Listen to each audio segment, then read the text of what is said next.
as a Filipino, I am proud and privileged that our country, the Republic of the Philippines, gave His Holiness, the great 14th Dalai Lama, gave the most prestigious award the Philippines could ever give, and that is the Ramon Magsaysay Award in 1959.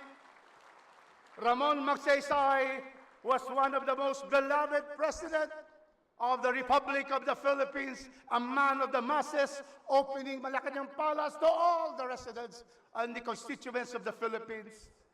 He died, unfortunately, in a plane crash in 1957. But his memory lives on, and the memory of your 40th great Dalai Lama receiving the Ramon Magsaysay Award is very well known and remembered by the Filipino people in the Republic of the Philippines. And so, today, once again, I congratulate and thank His Holiness, the Dalai Lama, for inviting us here.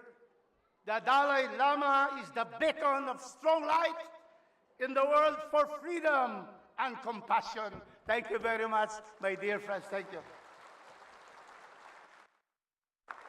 Thank you, Congressman Rodriguez.